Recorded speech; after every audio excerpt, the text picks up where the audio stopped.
नमस्कार। आज हम एक बहुत ही गंभीर साइबर फ्रॉड पर बात करने वाले हैं। आजकल ये काफ़ी सुनने में आ रहा है, डिजिटल अरेस्ट। हमारे पास उत्तर प्रदेश के पीलीभीत से एक ताज़ा केस की जानकारी है। एक सरकारी क्लर्क और उनका परिवार इसका शिकार हुआ।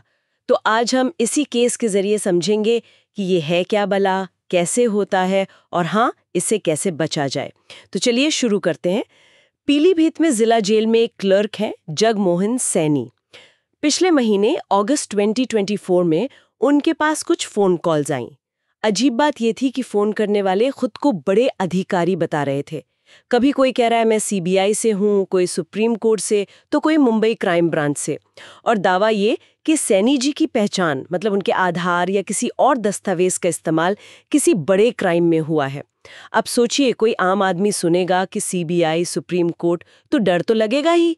और बस इसी डर और दबाव में सैनी और उनके परिवार ने मुश्किल से 10-12 दिनों में ही, मतलब 9 से 22 अगस्त के बीच, करीब 58 लाख रुपए, हाँ 57.89 लाख अलग अलग बैंक खातों में ट्रांसफर कर दिए। नहीं ना रहे, जैसे आपको डिजिटली कैद कर लिया हो।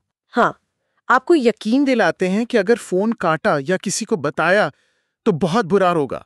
अब बिल्कुल अकेले पड़ जाते हैं, बस उन्हीं की सुनते रहते हैं। लेकिन ये समझ नहीं आता कि लोग इतने बड़े अधिकारियों के नाम पर आई कॉल पर ऐसे कैसे यकीन कर लेते हैं। क्या सिर्फ नाम सुनकर ही इतना डर जाते हैं? देखिए, सिर्फ नाम नहीं होता, वो एक माहौल बनाते हैं अर्जेंसी का। मतलब कि अभी कुछ नहीं किया तो बहुत बड़ी मुसीबत आ जाएगी। गंभीर खतरा बताते हैं। वो अक्सर कानूनी भाषा, मुश्किल शब्दों का इस्तेमाल करते हैं, आपको नियमों और धाराओं में उलझाने की कोशिश करते हैं।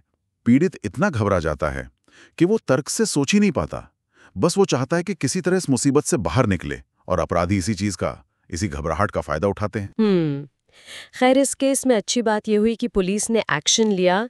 साइबर सेल और एसओजी, मतलब स्पेशल ऑपरेशंस ग्रुप, इन टीमों ने मिलकर पूरनपुर रोड पर छापा मारा और 5 लोगों को गिरफ्तार भी किया है। इनके नाम है मनीष कुमार, विकास वर्मा, राजेंद्र शर्मा, प्रशांत चौहान और संजय बॉबी देशवाल। अच्छा। और उनके पास से कैश मिला, बहुत सारे नकली आधार कार्ड, चेकबुक, सिम कार्ड, ये सब भी बरामद हुआ है। और जांच में एक और चौंकाने वाली बात सामने आई। ये गिरोह गरीब लोगों के डॉक्यूमेंट्स इस्तेमाल करके फर्जी बैंक खाते खुलवाते थे और ठगी का सारा पैसा इन्हीं खातों में मंगाकर फिर निकाल लिया जाता था। अच्छा। मतलब ये सिर्फ फोन कॉल वाला फ्रॉड नहीं, पूरा एक संगठित नेटवर्क चल रहा था। नहीं होती।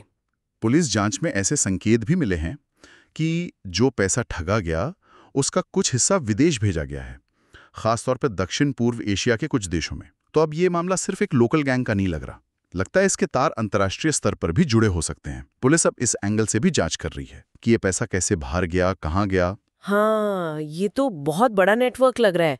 हमारे स्रोत में एक साइबर क्राइम एक्सपर्ट है, डॉक्टर निशांत सावंत। उनकी राय भी है इस पर। वो कहते हैं कि ये डिजिटल अरेस्ट स्कैम जो है, ये साइबर अपराधियों का एक नया और बहुत खतरनाक हथियार बन गया है। वो डर और भ्रम का फायदा उठाकर लोगों से मोटी रकम ऐंठ रहे हैं। उनका साफ कहना है कि लोगों को बहुत ज्यादा सतर्क रहने की जरूरत है और ऐसी कोई भी कॉल आए तो बिना घबराए तुरंत पुलिस या साइबर हेल्पलाइन जैसे 1930 है, उस पर जानकारी देनी चाहिए। सही बात है। ये घटना में साफ साफ दिखाती है कि डिजिटल अरेस्ट का खतरा कितना असल है और कितना बड़ा है। सबसे बड़ा सबक तो यही है कि ऐसे किसी भी दबाव में फोन कॉल पर घबराना नहीं है। पैसा ट्रांसफर करने का तो सवाल ही नहीं उठता, और जैसे ही शक हो फौरन रिपोर्ट करना है। पर यह सोचने वाली बात जरूर है कि उस वक्त उस दबाव में खुद को शांत कैसे रखा जाए। यह आसान नहीं होता। हाँ बिल्कुल। तो कुल मिला के देखिए, बात यह है कि कोई भी, चाहे वो किसी भी पद पर हो, पढ़ा लिखा हो या कम पढ़ा लिखा हो, कोई भी इस तरह की ठगी का शिकार बन सकता है। ये अपराधी बस किसी अधिकारी या संस्था की पहचान का नकाब पहनकर डर पैदा करते हैं। तो जानकारी रखना, सावधान रहना और शक होते ही तुरंत एक्शन लेना, यही बचाव का तरीका है। बिल्कुल।